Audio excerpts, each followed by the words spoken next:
Asian Boss Girl is brought to you by Anchor, an easy way to make your podcast and get it out into the world. It's free, has creation tools that allow you to record and edit right from your phone or computer, and will distribute your podcast for you so it can be heard on Spotify, Apple Podcast, and many more. You can also make money from your podcast on Anchor with no minimum listenership.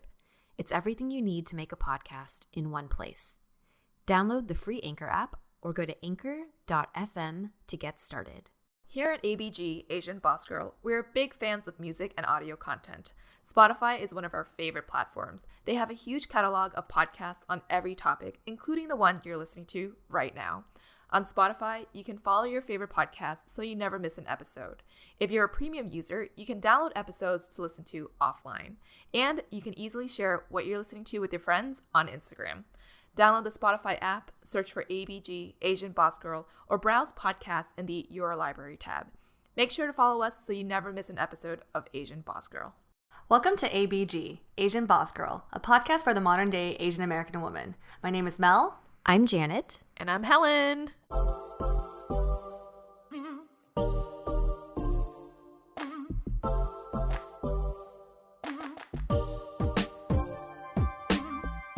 May is Asian American and Pacific Islander Heritage Month, APAHM for short. During this month, we celebrate the cultures, traditions, and history of AAPIs in the United States. APAHM was first commemorated in 1978, and the month of May was chosen to commemorate the immigration of the first Japanese to the U.S. on May 7th, and to mark the anniversary of the completion of the Transcontinental Railroad on May 10th. 1869.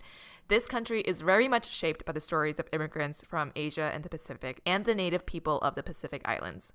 Today, we will be sharing with you our personal stories as Asian American women, our journey with our cultural identity, and how we've come to express and reinterpret this identity. Let's start with a quick reminder for everyone about where everyone's parents came from, their background, and where you grew up. I'll start us off. So my parents were born in Taiwan, and my mother immigrated to the U.S., Hawaii specific, at the age of 14. And so she was definitely assimilated to the American culture at a very young age. She met my stepdad when I was around 4, and my stepdad arrived to the U.S. when he was 31. They have a kind of a slight difference of upbringing in the U.S. My mom's more Americanized, while my dad has more of the traditional background of being Taiwanese. And I grew up in Northern California in Union City. Bay City, or Bay Area. Bay City. Wait, Bay Mel, Area. So your mom first came to Hawaii, and then when did she make the move to the Bay Area? From what I remember, she came to California when she was probably around 24, 25. So maybe 10 years after she came to Hawaii. Oh, wow. How about you, Helen? So my parents immigrated here from China, specifically the city of Hoi Ping in Guangzhou, which is west of Macau and part of southern China. And my parents came here in their early 20s. They had my sister very shortly after, and then me like 2 years after. And we grew up in a town called Alston in the city of Boston. My parents spoke very limited English, couldn't really help me with my homework, and they are very, very traditional Chinese. That's my background. How about you, Janet? My parents, they both came to the U.S. from Taiwan around their mid-20s on education visas. And I believe both sides have younger and my mom's side older siblings. And I think they were the first in their families to come. And my mom actually started out in San Diego and my dad in Texas. And then later he went to San Francisco. So they spent the bulk of their time in California. And they actually met at like a mutual friend's house party, I think, in LA. Then when they got married, and I was born in Long Beach. And then we moved our family to Orange County, Mission Viejo, where I grew up for most of my life. And when they came over, I think they had like moderate English skills, but I think mostly it was developed while they were here working. What were some of your guys' favorite childhood memories growing up in an Asian household? Mel, you want to go first? Sure. Okay, so I definitely think being surrounded by family was a definitely fond memory for me. I actually grew up with my grandparents living with us, and my aunts and uncles are really close by, so they'd always come over for dinner. And so family gatherings were a common thing for me growing up. And also, I'm the oldest child of my family, so I was very fortunate enough to have my aunts and uncles to myself for a couple of years. Like, my brother wasn't born until I was 7. So I had 7 years of like individual private time with my aunts and uncles. And I remember moments like after dinner, we would like go to like the living room and they would play video games or card games, and I would be that little kid just sitting with them feeling like, oh my god, they're so cool, because my aunts and uncles were like 23, 25, and most of them spoke English with each other. So I feel like that younger kid hanging out with your older, like they felt like my cousins versus my aunt and uncle. That was definitely a fond memory for me growing up. How about you guys? So I grew up in an apartment building where my family, so my parents, my grandparents on my mom's side, me and my sister lived. It was a 3-story apartment, so we lived on the top floor. My dad's younger brother and his family of 4 lived on the second floor. And then my grandparents on my dad's side, his younger sister and their family of 4 lived on the first floor. So it was like 16 people in total that were all living in close quarters, and it was like packed. It was like the Wu and the Ing family, which is kind of interesting because my grandpa, when he came here, his last name is which is Ing in Cantonese. And then when my dad came here, for some reason, the translator thought that we were Mandarin speaking. So they changed our name to Wu instead of Ing in like the English form. Chinese character is the same. So I thought that was always like really interesting that it's like the Ing and Wu household, but it should be just the Ing household. But that like one slip up, and I've heard from other people that this has happened between like the names like Choi, and like there are certain names that can be switched between Mandarin and Cantonese. But overall, I feel like I grew up in a very strong, family-supported Asian household. Like, we would keep all of our apartment doors open, and the kids would just be sliding down the banisters of the stairwell and, like, hanging out. And whenever it was dinner time, you could smell just, like, Chinese cooking from all the 3 floors. And we would, like, bring soup to one another or just have dinners together. Thinking back now, like, it was a very good memory of just, like, my childhood. That sounds so much fun. Like, very, like, Asian Full House in a sense. Yeah. Similar to Mel, my grandparents lived with us when I was a lot younger. And I was really close with my paternal grandmother. And so I have a lot of fond memories with her. And so she was in her maybe like 60s to 70s when she was living with us. And she would get up every morning at like 6 a.m. and go for morning walks. And I remember being like 5 or 6 and getting up and going on walks with her. And she was also a Chinese literature teacher. So she taught me how to write my name in Chinese. And she was really into calligraphy. So we learned like with brushes and ink. She would make me practice like characters for like China, and then also for my Chinese name like on the Chinese newspaper pages. So I have a lot of memories of that. And she also loved soap operas, Chinese soap operas. So I totally agree. Like my grandma, I would come home and she'd be watching soap operas and I would just watch it with her. Yeah. And that's how I'd learn the language. Yeah. I watched a lot of like actually a lot of like Cantonese dramas, modern day ones, and also the old school ones with like the sword fighting and the flying through trees. And I think that's where, because a lot of Toisanese people can speak Cantonese, but not a lot of Cantonese people can speak Toisanese. And I think it's because we grew up on so much like Hong Kong Cantonese speaking like dramas and TV Media shows, right? and So it's like stuff. really interesting. Yeah. That is really cool. I actually, along the lines of like Chinese media, so my family, we lived in Mission Viejo, but on the weekends we would drive up to Roland Heights in LA area, which is kind of like where a lot of Asian American or just Asian people were. So, because my dad like loved Chinese food. So every weekend we would go there, and it's an hour drive. And so we would listen to music in the car. And I grew up listening to a lot of like my parents' like Chinese singer tapes. I still remember the name of one woman. Her name was Xue Ke, which is, I've never been able to find it again, but it just, when I was younger, that was like one of my favorite ones. There was a lot of like exposure, I guess, to Chinese like language media. And we actually would, when we drove up there as well, I took Chinese school, but I was like a 2nd grade dropout.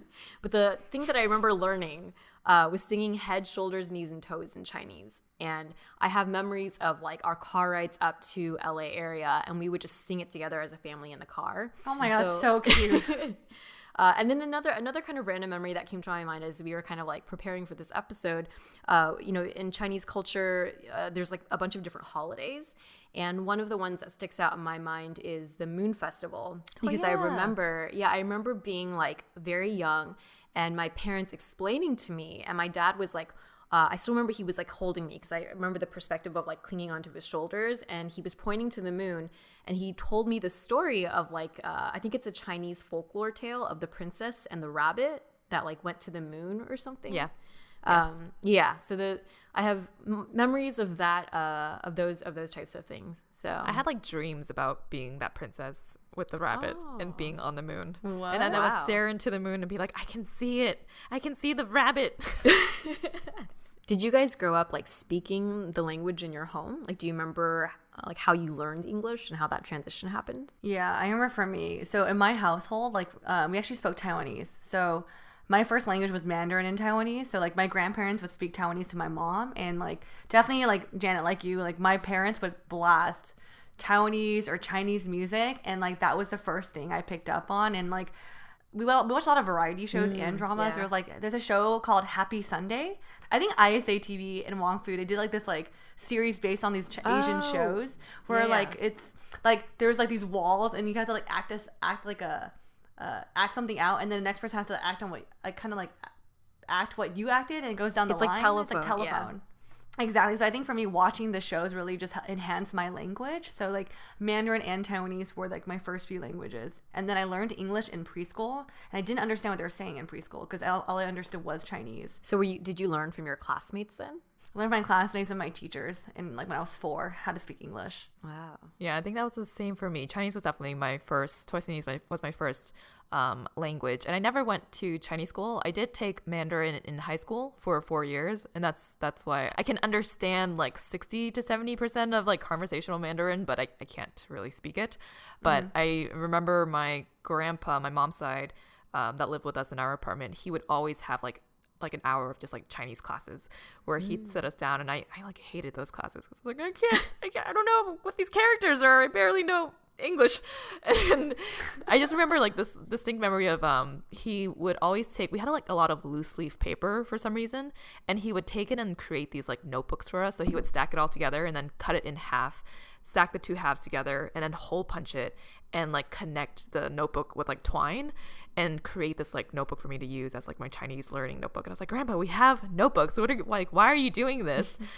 And I remember being like kind of embarrassed by that because I was like, but why is this necessary? But now I see it more as like very scrappy and using things that we didn't use, which is just like a bunch of loose leaf paper. It's very crafty too. Yeah. And then Jenna, I think you were talking about like traditions too, like Chinese New Year. That is something that I will never forget. As a child, just the blasting music throughout like all of our apartments of like gong xi gong xi gong xi, like that freaking song that's just like embedded in my head now every time Chinese New Year comes along. Yeah. And then like my parents would always put like the oranges with the stems all around the house, like hanging on the freaking doorway, and I'm just like, why? And with the green scallion and the red candies, the lucky candies.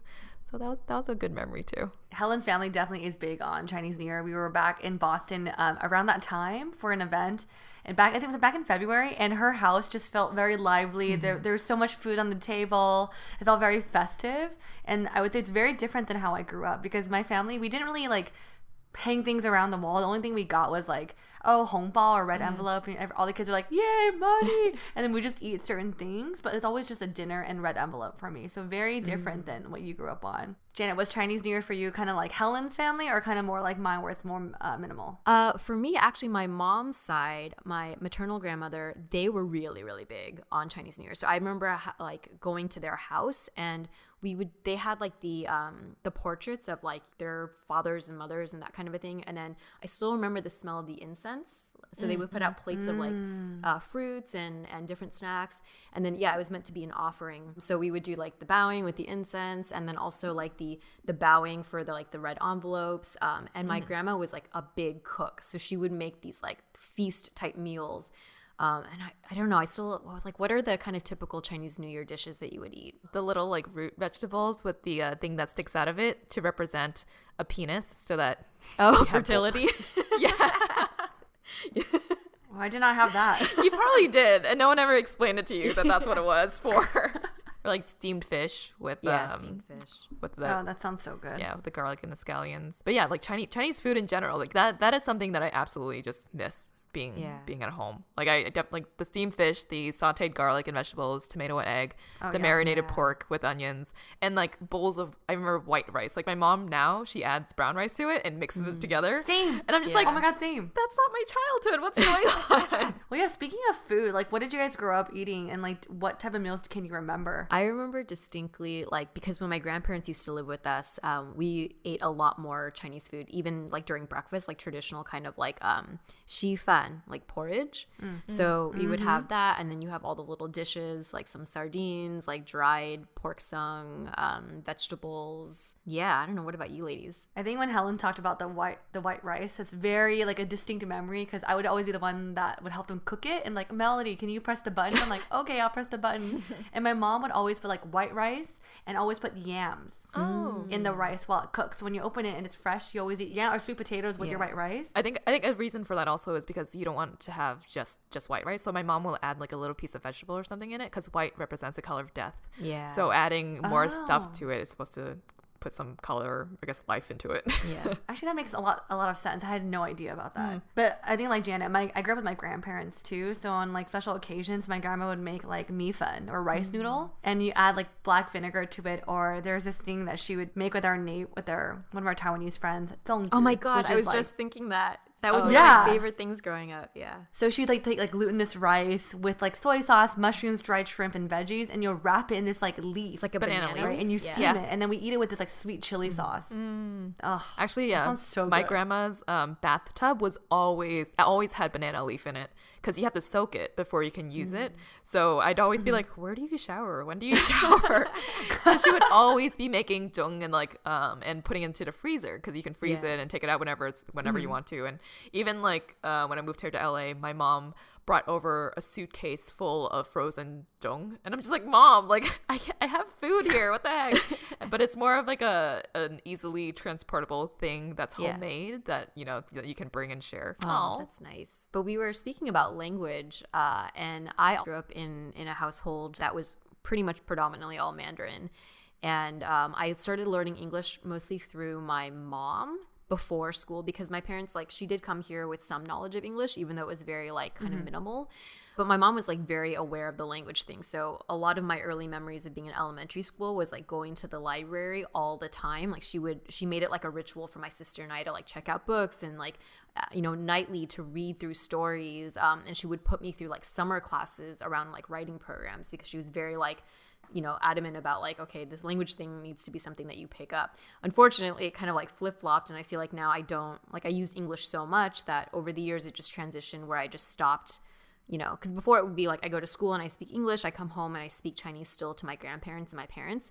But slowly, I still remember, I think it was like junior high when my parents stopped speaking Chinese to us and they started speaking more English.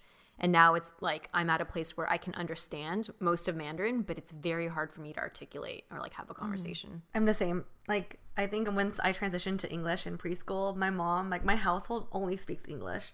And I will speak Mandarin with my stepdad, but I just like when I went back to Taiwan, I could understand them generally, but communicating with them and even ordering like little things, I was like, man, I'm very, I lost touch of my language. Yeah, I definitely feel the same way too, especially moving here to LA now and not speaking to anyone on a consistent basis. Because even at home, I think after like middle school or so, it becomes like Chinglish, right? Yeah. Like you do like half English, half Chinese, and your parents are speaking to you in their native language, and then you're just speaking back to them in English, and it gets all like muddled. And especially, I'm most sad when I'm talking to like my grandparents, and it's hard for them to hear you for one, but then also certain words that you're saying, they're like, what are you saying? And I'm like, shit, did I just say that really wrong? Like the tone really matters. There's so many different tones in our language. So it's like, once you say something just a little off, they're like, the fuck are you talking about? I think me and Jana were talking about this, about like how now when we talk to our grandparents, we both speak Mandarin, it's always the same thing. It's like, how are you doing? Yeah. What are you eating? It's always the same. Like, you recycle the same things. Yeah. It's hard because I feel like when I don't see them in person as frequently, and when I used to, you at least have like hand signals that you can kind of use, but now when they're phone calls, it's like I literally just have my voice and like, it's very minimal and it becomes like Chinglish. Yeah. No, I think it would be really good if we can set up something through ABG to just like get our grandparents' stories, like how we did with our moms for the ABM episode. I think that would be a really, especially because like if you have like an outline and you can maybe show them the characters instead of like screaming it into their ear, then they can just respond in their own way. Like just a way to capture their stories instead of just having conversations where it's like, how are you? Did you eat? Did you go outdoors today? Like, okay, do you need anything? No, okay, bye. Yeah. Yeah. No, very true. I feel like even when I think I would probably ask my mom to help me translate, because there's a lot of times when I'm like at home, my mom goes, okay, we gotta call grandpa. I'm like, okay. And I'm trying to describe him like what I'm doing with the podcast. I was like, it's very like a radio. And I go, Mom, how do you say this in Chinese? And she'll say it. And I'm like, yeah, like this. And I'll try to like go back and forth with each other. Do you guys remember like, was school and like homework ever difficult for you guys? One memory that I have is that because I think everyone in our household knew math, right? Math is something that is kind of like a universal, easy language. Mm-hmm. I remember learning my multiplication like super early, and they would like test me at the dinner table. So before I sat down, I remember this distinctly too. My grandpa was like, what is 5 times 9? And I went to the bathroom to pretend to wash my hand, but I counted 5 9 times, and I was like, 45. Okay. And I came back and I was like, oh, what'd you ask me again? Oh, it's 45. But it was clearly because I was like counting.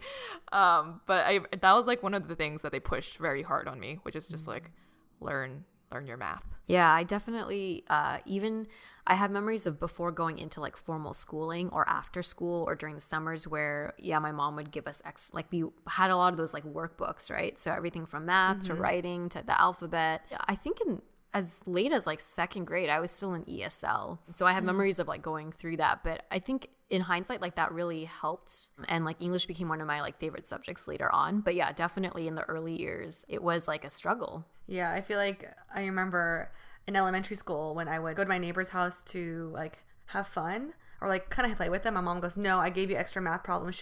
She took her own notebook and wrote down her individual math problems for me to do on top of my homework in elementary school. So I couldn't play with them until I finished it, and she'll check all my answers. I just like, man, like why did I get extra homework? And on top of that, she sent me to tutoring classes on the weekends. So it's like I went to Kumon, or it was called Brainchild. So I went to that on Saturdays. So I did English and math there. But it kind of helped because like I felt like when I went to school, like elementary school, I remember being very accelerated in math. Like we did a thing kind of like what your grandparents did with you, Helen. We did this thing called Math Around the World, where like you would do a speed test on like addition, subtraction, and multiplication and division. I would be the first one to be done, and I would beat everyone in the class, and I felt so much pride in that. And it did put me ahead in high school too. Like I was always 2 years ahead in math. Oh, wow. But now when you're talking about finances, I'm just like, can you please repeat that? I don't utilize that anymore, you know? It's a different type of math. For sure. I think something that I always will remember, though, is that like my parents were never really able to help me with my homework. And I'm not sure if that was the case for you guys, too. But I remember always being jealous that the other kids' parents, like sometimes, I don't know, maybe like did their homework for them or at least like helped them to check it to make sure it was correct. But my mom helped me with like math until a certain grade, and I think English I was like basically on my own. And I remember sitting with my mom, like I forget what grade it was, but she was like trying her best to help me out. And we kind of just like sat there in silence, and we were like, we kind of both knew that she couldn't help me anymore in my studies, and I was still pretty young too. And I think after that, she would just like fall asleep next to me and support me that way by being like present next to me while I did my homework. And then like when I got older, like into high school, I remember she would go to bed earlier, and I was like, no, I need my mom next to me to do my homework, because I stayed up to like 1 or 2 a.m. like ever since middle school to do my homework. I think I was very like OCD, and I was like a crazy perfectionist back then. And so that also played into like doing everything like perfectly, and also just making sure that I was learning without any help. But I remember that moment. It was like kind of a sad moment too, because we just like understood, you know, that she couldn't help me anymore. Ooh, I'm like getting choked up thinking about that. Yeah. No, your mom is like so kind and so sweet. Like when you're telling the story, like it's not surprising she would do that, because we met her. She's very warm. She seems like the type of mother who would do that with you, you know? But there's something to say about like just having the presence there, right? And supporting in that way. Oh, that is really beautiful. Yeah, I equally have like a lot of memories of staying up late with like my parents. With math, English, I have a hard time remembering like how they helped me with that. But math, I remember in middle school, I was like super, like I got like super OCD about it. And I'm like, I need to understand everything. And so there were a lot of nights where they after work would stay up and like help me with my math homework late into the evening. So in hindsight, I was like, damn, I so appreciate that, because you know that's like a later age too, in like junior high. I feel like your experiences, like even though my mom gave me like math homework, like to be honest, my mom's how she would tutor me was completely opposite of your parents or Helen's mom, like my mom was extremely strict when it came to work. Like I think at a younger age, to be honest, my mom wasn't as nurturing as she is now. Like I had this distinct memory, and like I don't know if this is like a very like I can't see other parents doing this to their child, but it was 5th grade. I remember I needed my mom to sign a sheet for me for part of my like research project or something, and my mom hates it when I give her things when she's about to sleep. Like I don't know, that was a thing, but as a child you forget little like things, right? And I asked her to sign something. She goes, I am not going to sign this. It's like, you gave it to me too late. I am not going to sign it. You're going to have to like just tell your teacher that you're the one that gave it to me late, and I refuse to sign it. Oof. And so the next day I had to tell my teacher my mom didn't sign this form, and it affected my grade. And I was kind of like, I was so like mad because I'm just like, what the fuck? Like I worked so hard on this, and I just forgot, just because I forgot to have you sign one sheet of paper, you refused to sign this. And then I just felt very embarrassed. And so my mom was like super strict. Like I get this from her too. Her patience with me when she was explaining math was just not there. Like she would get so mad at me, and then she was like, how do you not understand this? And I'm just like, I don't know. Like I don't get what you're saying. Yeah. And so then like even now when I see my own patience, I'm just like, well, I get this from you. So it's just very common. So I feel like my working sessions with my mom, there weren't really fond memories at all. I mean, it was a different way of like just making sure that you could be maybe more like independent and like follow the rules and putting you into your place, right? Yeah, very. So that I think like I always never thought my mom was a tiger mom, but in those aspects, I'm like, yeah, she was. We've met her too, and she's literally the sweetest. Freaking so mom. She's so sweet, and her food is so good. She's cooked for us twice now. Yeah. But to your point, I think it's like, you know, parenting styles of a lot of like Asian culture is about showing love through discipline and through tough love, right? So to create that structure for you and to create good habits and like understanding deadlines and abiding by them and understanding consequences. Yeah, for sure. Well, you know, speaking about tutoring and our parents, like, do you guys remember being punished as a child? Because I do think, you know, growing up in an Asian household, you know, they have their own ways of punishing and disciplining their children, right? Do you remember any of those memories? Because I have distinct memories of that for sure. Linked to tutoring. Really? Share, Mel, share. As a child, like, since my mom would get so frustrated with me, like, my mom definitely, like, spanked me and hit me as a kid. Like, she would hit my arm when I didn't understand something, and I'm just like, I didn't mean to not get it, and now I'm getting punished, and, like... Did she use her hands? She used her hands. She never used, like, anything to hit me with. Yeah. And I was afraid of my mom growing up because she would hit me as a kid, and then I would hide behind my grandma. And there's moments I'm just like, Amma, it's grandma in Taiwanese. She's like, I was like, I'm so scared. And she's like, it's okay, I'll talk to your mom. And she'll be like, oh, it's okay, she forgot. And she'll like try to defend me when she can. So that's why I loved my grandma so much growing up. And also I was like so mad because like when my mom had my brother, he never got spanked at all. And then I was just like, that's not fair. But he turned out really well. So watching like her punish me and then her punish my brother, I was like, you honestly don't need to hit a child for them to be a good kid or understand. So like now I'm just like, okay, noted. Like I had to be the guinea pig for this experiment. But one more story I remember too is like, so in my household, like my cousins would come over a lot as we started to get older, and I watched my grandma punish my cousins. And it was very different than my mom, because like my mom would just hit or like yell at us. My grandma would like, in Mandarin it's called fazan. Like you have to stand there by the wall, look at the wall, or sometimes like raise your hand and like kind of stand in this position, or like go in the garage or stare at the wall. Like time out. Really very like, I don't know, I guess I didn't hear that in, like with my other friends of different races, like how they got punished that way. Like, oh, stare at a wall and raise your hands. Actually, the more you talk about this, the more it reminds me now of like Annie, my sister, and my mom. Like Annie is the one that punishes Tyler, her son. And my mom is always, every time he stands in a corner, because he knows how to time out now. He actually does it very automatically. When she says time out, he'll just by himself. He's like, he'll just go to the wall and like she'll be like, stare at the wall, and he'll stand there. But then he'll be like, Papa, like she's the first person, and she'll come over and be like, it's okay, stand there. But she's also very nurturing, so I could totally see that sort of playing out. It's like once it's not your direct child, then you can be a little bit more loving. So you get the discipline and the love. That's a good balance, actually. Discipline it's like and love from two people. Good cop, bad cop, right? Yeah. Has Tyler ever asked for you? Yes. When you were there? When I am on FaceTime, he'll be like, Auntie. I'm like, Tyler, I can't do anything. And he's recently started saying, go pee. Like he needs to pee every time he's in the corner. And he's learned some loopholes. And Ray's like, you do not, my sister is a husband. He's like, you do not need to pee right now. He's like, go pee. And he'll go to the bathroom and there'll be like a little trickle. Like clearly he could have held it, but he'll like force it out or something. Mischievous. What a smart kid. Yeah. Like, were you guys not punished as a kid like that in that way? Do you guys remember? I have memories of the way I was punished changing as I got older. So when I was young, I was spanked, like with palm on the butt, also with slippers and with like the clothes hanger. But I remember my parents distinctly, like, as I got a little bit older, they started feeling like it was wrong. And so it became much more like go to the bathroom and stay in there for like 30 minutes or so. So it was like a version of timeout. Maybe, I don't know if this is cultural too, but your guilt is so high. So it was like emotional punishment. If they say, I'm disappointed in you or like something like that. And then I would just go to my room and like cry. So there was like an evolution of discipline that happened. Asian guilt is a thing. Yeah. For sure. Yeah. I think it was the same. I don't remember being punished too much when I was a kid. I definitely got like the butt slaps. The butt slaps. The spanks.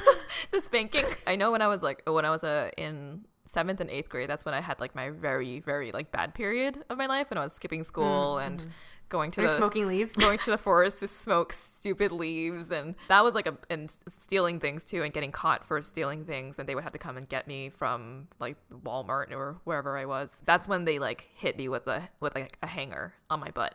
Oh my gosh, I like remember like, you know, when you just have like visions of your childhood and it's so strong, and I just remembered the anger in my dad's face, and like you were saying, Janet, the disappointment that you're like bringing onto them is something that like sticks with me. Yeah. And I always say that it's good to go through that period of time, or for me at least, because now I would never ever think about like stealing or anything like that. Yeah. Because I'm like, I already got a taste of it. It kind of sucks. You learned your lesson. For you guys, was it like, because for me it was my mom always punishing me, because like I feel like my stepdad was like, nope, I don't want to discipline. Yeah. But then was it both your parents disciplining you guys, or your dad or your mom? It was mostly my mom. Those 2 times that I got caught for stealing is when my dad came in and got really mad, and that's why I have such distinct memories of that. I mean, you guys have met him before. He's so like chill. He's a chill dude. Cool.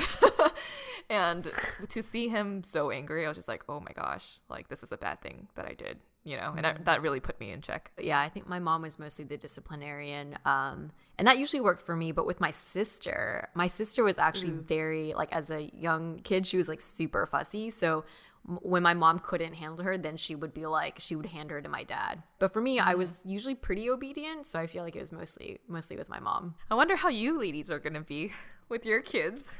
Oh man, I mean, the way that I would kind of test it is like, I did have a lot of younger cousins growing up, and I feel like when I would kind of babysit them, I was not really a disciplinarian, but more of a caretaker, I guess. I guess it'll depend on how my husband is, right? I think I would rather be the good cop, and I need like a stronger disciplinarian husband. I don't know. What about you ladies? I think I'm going to be very similar to my sister. I think I'm going to be the bad cop. Actually, what? I don't know. I don't think so. You don't think so? I don't think I would I think I would get fed up by childlike behavior.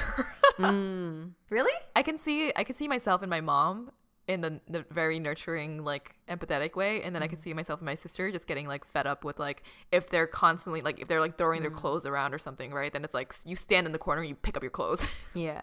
And being very strict with them. So I can't tell right now. What about Mel? I have memories of like you, Janet. I'm the oldest, so all my cousins were much younger than me. But what happened was my best friend Vicky would always be with me when, like, I'm hanging out with my cousins and they did something wrong, and I would, like, be like, "Don't do that, Christopher. Chris, don't do that." And I'll start yelling, and she's laughing at me, and I'm like, "Dude, this is not good. Like, you can't be laughing at me when I'm disciplining someone." So I always have memories of like, maybe my kids won't take me seriously.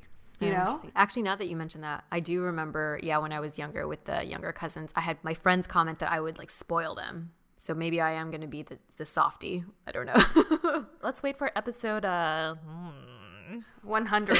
And that's pretty 99. soon. Okay, 200. Maybe right, 500. 100's coming up at the end of the year, ladies.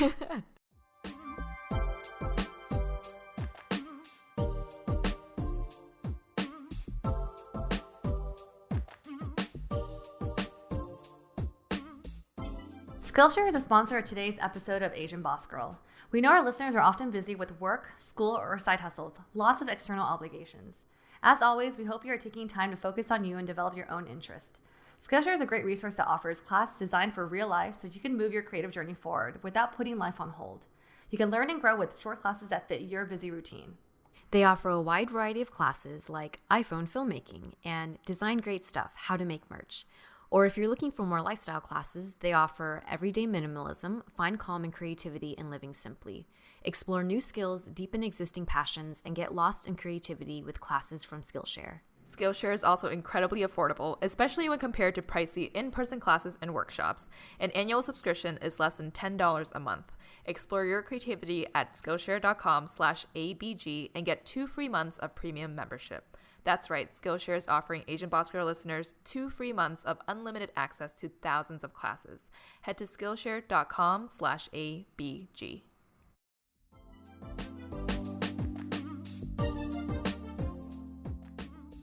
Did you two ever visit the motherland? And what do you remember from this experience? Ooh, okay. So my memory of going to Asia for the very first time is very distinct because the first time that I went to anywhere in Asia, it was to China. And this was actually before, my parents were born in Taiwan. So even before they had been to China before. My sister was in Chinese school in high school, and her class was taking a trip.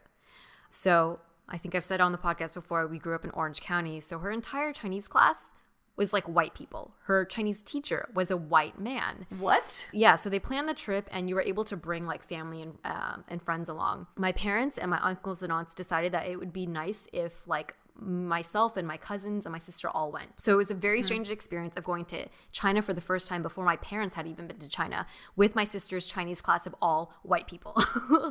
And so we traveled around and of course it's like a tour group, right? So I'm going to see all these like big historical monuments in China in a tour group with all of these white people, and half the time there's like the teacher is supposed to be the person who's knowledgeable about the language, but half the time it's kind of like looking at our family for translation. Yeah, it was a very strange and interesting experience, and I do remember also feeling that like judgment of being in China and being obviously recognized as not natively Chinese, even if I was like not with the group of our tour. Like say I wandered by myself to like go look for a restroom or something, but just by the way that I dressed, by the way that like I walked, I don't know, like people could pick it up, and it was this intense feeling of being very like in a familiar but like very foreign kind of setting. Yeah, I don't know. How about you ladies? I visited twice, once when I was very young, about 4 years old, and once when I was in high school. Hoi Ping, where my mom is from, is part of the countryside, so it's considered farmland. And the distinct features I remember were lots of greenery. There's like these dirt paths off the main road that led to these like gray brick gates that were carved with a family name to whose family's village it was. So at my mom's village, there was like a body of water, there was an ox, there were chickens running around, lots of these like gray bricked buildings that were about like 2 to 3 stories high and were connected with like narrow alleyways in between the buildings, and this general feeling of like community and hominess and just like openness. So all the metal doors on the homes were like open, you could peek your head in. Everyone recognized my mom, even though it'd been like 20 years since the second time when we were in high school when we went back. And then we were also there for like dinner time, and everyone was like bringing out their own foods and kind of sharing with the community. So it was just like it was a very nice, definitely very different from where I grew up. And it was good to see where my mom grew up, because she'd always say like, I could never get chicken, or I could never get whatever, so you should be grateful for what's on your plate. And I think just like seeing that in person was a very humbling experience. So when we'd gone back, she went back to her old home, which is already boarded up, and so she had someone help to like take the wooden boards off. So it was like completely dark in there, and we went to her bedroom, which was upstairs, and there was still like a dresser there, and in the dresser she had jewelry and she had these like old photos, and so we were just like going through her old stuff that she was taking back. I don't remember what the purpose was for going there, but she was like very, very happy to like show me, this is where I used to comb my hair every night, and this is where, you know, I'd sleep. And I'm just like, really, you grew up here? What the heck? Because it's literally like village community. Like you were saying, Janet, it's a weird feeling to be there though, because like I could speak the language, but they clearly saw that I was like they called me a juksing, which means literally is translated to bamboo rod, and it's used to identify someone who is of Chinese descent but that is westernized. So it's kind of like the opposite of in America when people say, oh, you're a banana, right? Yellow on the outside, white on the inside. So bamboo, it's like Chinese on the outside but like hollow on the inside. So they would be like, oh, that juksing is here. I'm like, oh, So yeah, like you were saying, it's like you neither feel here nor there. In America, it's like you're not fully accepted, and then in China, you're like, this is part of me, but I don't really connect with it. How about you, Mel? Yeah, my experience has been very different than both of you guys. I was extremely fortunate to go to Taiwan at a very young age. Like I remember going there when I was 1, and I went back almost every year for a few months until I was like 5, and I went back every other year after that until now. So my grandparents brought me back when I was really young, and I still have like, my mom has like VHS videos of me like exploring Taiwan and just like memories of my aunts and uncles and my extended family in Taiwan. But my trip or memories from Taiwan has always been like, I would stay a portion in Taipei, the city, and then I go to the countryside where my grandpa's family is from, and I kind of like go back and forth. In Taipei, we lived really close to where my mom went to elementary school. So we walked to the mall, and mom goes, oh, that's what the elementary school I went to. This is like, she could point out all these different like locations she has memories on. So I feel like I kind of like was brought back to my mom's world. And you see all these high schoolers in Taipei, like they always have cleaning hour where they're brushing like the floors with these like with these straw brooms. So I could just envision my mom as like an elementary school student. The weekends we go to the countryside where it's called Hsinchu. But Hsinchu is also very city-like, but there's also country aspects. So we would spend weekends there with my great-grandparents and my mom's cousins, or my aunts and uncles will all come. So it felt like a large gathering. I would always look forward to those days where like we had prayer, and that's when they cook like the big feast and like get the chicken, like you bring all this stuff to the like, they have a third floor where you have the pictures of your ancestors, and you put all the food down, you bye right, with the incense sticks. And I always loved doing that because I'm just like, oh, this feels so different. Yeah, there's like these fond memories that felt very drastic from each other because I had the city life and the country life. And I just felt like I was really like immersed into like my grandparents' story and my mom's story, just being back in Taiwan like all the time. I learned at a young age that like my grandma was actually given away as a kid. Like she was adopted, but her biological parents were extremely rich. And so by the time she had my mom and I was born, she was able to like get close with her like biological sister. So I remember going back to like my great grandparents' house, and they had a mansion, and I would go there and play with my other like extended cousins and play in like the koi fish pond in like this big ass house. But there's one more memory I remember is that when I was 7 or 8, my uncle got married in Hsinchu, the countryside. And it was like this huge celebration where there was like 20 tables lined up, plastic coverings, plastic bowls, and like the bride's wearing gold and like the red gown, and you would like see everyone in the city or in that village come together to celebrate this wedding.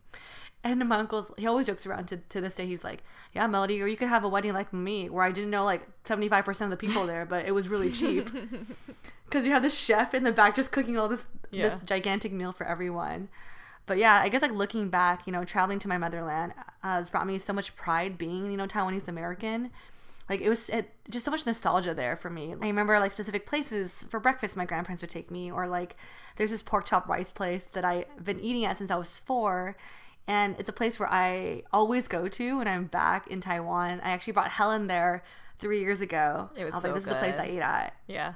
And I was like, super good. It's so effing good. And so just like, I don't know, it's whenever I land in Taiwan, I'm just like, oh, I feel like I'm back. I never felt like a sense of like othered in Taiwan. Maybe because at a young age, I always felt like I belonged. Maybe because I've always been surrounded by family or like extended friends of my family. And I just feel like being exposed to my culture and this Asian American identity from the get-go, like it just left an undeniable surge of pride. Yeah. It's interesting because like, so I talked about going to China, which is where my grandparents are from. I actually had not been to Taiwan, where my parents and my aunts and uncles were born, until I was probably after college was my first time to Taiwan. And the first trip that I went was with my mom, my dad, my sister. And we did the whole like family tour of my parents. We went to where my mom grew up, where my dad grew up, and like their old school. My mom showed, like where we used to eat and that kind of a thing. So it was interesting that I kind of got that exposure later. And Taiwan and China are so different too. So it was just a very, very, very different trips. Did you feel othered in Taiwan, Janet, or no? You know, I feel like Taiwan, there's a general demeanor where the culture is just a little bit more like, I don't want to say polite, they're like a little bit softer, I guess, or a little bit like, because we went to, in the same trip, we also went to Beijing for the World Expo. So like it was Shanghai for the World Expo. So Shanghai is like large city. I feel like it's like a New York City where people are like really rough and like aggressive. And then Taiwan is this very like kind of like, I feel like it's more like San Francisco. It's more like toned down and people are super polite, and you go into the hotels and people are like bowing and taking your bags. I didn't feel othered in Taiwan, but I think it just felt so different because Taiwan is like an island, right? And I don't know why as a person, I just never registered that because I had always had the image of China. Yeah. But it's like when you go to Taiwan, like it's like a pretty, like we drove to different places where it was more like island-like or more like greenery. And I was like, oh my God, yeah, duh. It's like a tropical place, right? So... No, I feel you actually. Yeah, so it's very, very different feels. It's interesting to me because I'm like, oh, when I have kids, I mean, it'd be awesome to take them to both locations, right? It's kind of crazy that going back to the first organism of our family, like they've lived in Asia the whole time. And we are the first ones to kind of like burn that or like singe that bridge a little bit and not be, so fully connected, at least for me, not feeling so fully connected to like my heritage and my culture. Like going back to where my parents grew up, I was just like, I can never see myself raising kids here. I could like, they can't even see themselves living that life anymore. It's like a really sad thing to sort of think about how one generation can make such a big difference.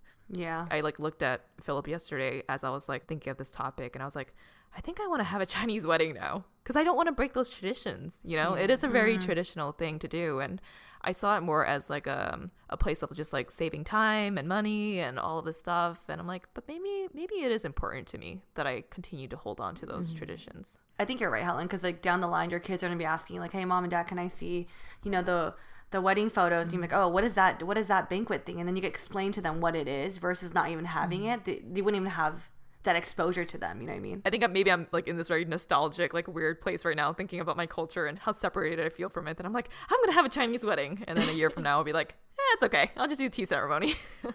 Well, that's something, It's interesting, Helen, that you're saying, because your family, I guess for many generations were in China, right? And then your generation with your sister are the first to be born in the U.S. And I think for me, like, because my grandparents immigrated from China to Taiwan, and then my parents immigrated from Taiwan to the U.S., I feel like sometimes like there is somewhat of an understanding because they were also feeling like in an in-between spot where they were raised by parents who were in a somewhat different culture. And then not only that, but then they physically themselves have moved to another place to then raise their family. So it would be like us moving to like Europe and then having our kids there, right? Yeah. And they've talked about that too, how it feels for them, particularly this very transient, very kind of like funky limbo. So I guess like, when did you feel like you had this dual identity of being Asian and American? I mean, I think another part of just feeling so disconnected to like mainland China for me is that like it's hard because it's like on a day-to-day basis sometimes you see someone who is like fresh off the boat, like my mom connects with you and everyone else from my lineage connects with you. In my mind I'm just like being pulled in these like into these two different worlds, and it's so difficult to like mentally bridge like, okay, well, who am I in this like observation of these people and how am I supposed to feel about this? It really does highlight the difference between like Asian and American, especially in those moments for me. So I think for me, I was reflecting about my identity and I talked to my mom and I realized that like growing up in my household, it was very Asian American. It probably more emphasis on the Asian because I do think my mom is a little bit more traditional. But I think the fact that my mom came here at such a young age, she assimilated to the American culture and she understood it right away. She had to deal with the racism or trying to transition versus my brother and I were like, okay, like this is how we live. It's very normal. Like in my house, even food, like we would have meatloaf and then we have like Chinese food the next day. Like it'd be a blend. It wasn't just Chinese food. And like, I think speaking English and like Mandarin at the same time also played into that. And like, there's a lot of like American, like little significant things that my mom just understood that I feel like I didn't have to explain to her. She had to explain to me. Like I remember even graduating high school, she was like, I know graduation is a huge deal. Like, and I remember in high school in Hawaii, like it was a big thing to get legs, to do all this stuff. So she made sure that my brother and I graduated high school, we got the same thing. So she kind of like got these little like American like tidbits or like values and instilled in my brother and I. And Janet, you're talking about like how you felt kind of like, I guess, othered in China. I remember being in Taiwan, I felt like I didn't feel othered because there's this term called ABC, like American born Chinese. I don't know how I knew this, or like maybe just people in Taiwan told me. They're like, oh, we think American people are really cool. So it was like cool for me to speak broken Chinese, and it was cool for me to be from California, you know? In a sense, in Taiwan, I felt like it's like a slight advantage growing up. Like being in my teenage years in Taiwan, I was like, oh, that's the girl from California. Oh, interesting. Versus like, oh, that's the girl from California, like in disgust. So it was like a positive thing. It was a positive thing, yeah. I think for me, I did grow up in Orange County, and there are parts of Orange County where there are a lot of Asian people, but where I grew up, I had like Asian friends, but actually not very many Chinese ones. And so, but an hour away on the weekends, we would go visit my cousins in Roland Heights, and that is where there's a lot of like Asian population. So I'd have this kind of weird experience, and I think I've talked about this before. Of on the weekdays I'd feel othered because I wasn't white, or I didn't have a lot of like Asian people around me or Chinese people. And the weekends I would go and I'd be around a lot of Chinese people, but I had like cousins around my age, and they would refer to us as like whitewashed, and it was just so I did kind of constantly feel like I didn't have a place that I belonged, so to say. I did appreciate going on the weekends to Roland Heights, though, because I loved being, I think, around that kind of hodgepodge of like Asian American culture. I had a question, Jenna, as you're speaking. Like, we know when your cousins felt like you were whitewashed. Like, what made you, like, what did they say that made you whitewashed? I mean, small things like the way you dress. So like skater wear was like, I think my sister was probably referred to more. She was younger, so she kind of, I think being the older in the household, you kind of retain a little bit of the culture more, because then I learned English a little bit later, and then so she learned with me, so she was much younger when she kind of like stopped, even though her Chinese is better than mine. But she's just fully like a lot more integrated, a lot like with her style and her friends growing up. So yeah, it was like the way maybe clothes we wore, even sometimes like the way you talk. Sometimes like people say you sound like a valley girl. I don't know, that we had that sometimes. It's the same way as like if you when I went to Beijing or Taiwan, you walk down the street and you know that you just don't completely like, maybe you don't know the same songs that people are listening to. You don't watch the same shows. Like it's like small pop culture things that are distinctly different when you're in an Asian American place versus kind of like a non-Asian American place. Like even boba. I went through a huge boba obsession phase when I was in like junior high, but it was never in Mission Viejo. Like Irvine was kind of the closest place, but even then it wasn't really big there. So every weekend I would like twice like get boba in like a day or something like that. I'm only asking because like I feel like where I grew up, like there wasn't like, I don't know anyone in my friend group that was considered whitewashed, because I grew up around so many Asian Americans. Even the term ABG, that's not something that was used in my school. So when you talk about like even like the clothing and the style, the hairstyles, where you talk about like the AZN, like the bangs parting, I understood that because I would on the weekends go to Roland Heights area. But if you were in Mission Viejo and you like reference any of those things, like no one knows what you're talking about. Yeah, that's so interesting.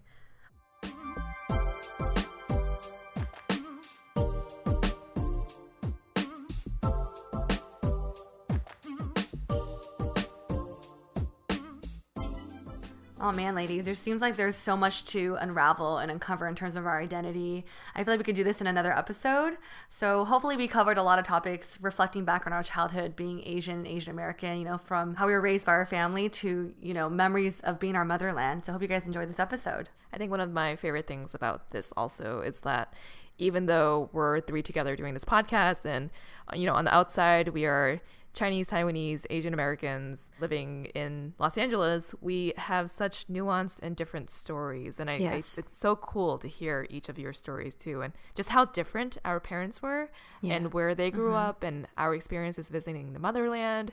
And then yet here we are just sitting together as really good friends, and it's cool. It's good. Yeah. And we hope that this encourages you guys to have conversations with your friends and your parents and your families, because there is so much to unearth. I didn't know half the stuff that I learned about you guys today. Yeah. Well, you can find us on all the podcasting platforms like Spotify, Apple Podcasts, and Google Podcasts at Asian Boss Girl. And if you'd like to support us through monthly donations, you can also do that at anchor.fm/Asian Boss Girl. We're also very active on social media, so you can find us on Facebook, Twitter, Instagram at Asian Boss Girl.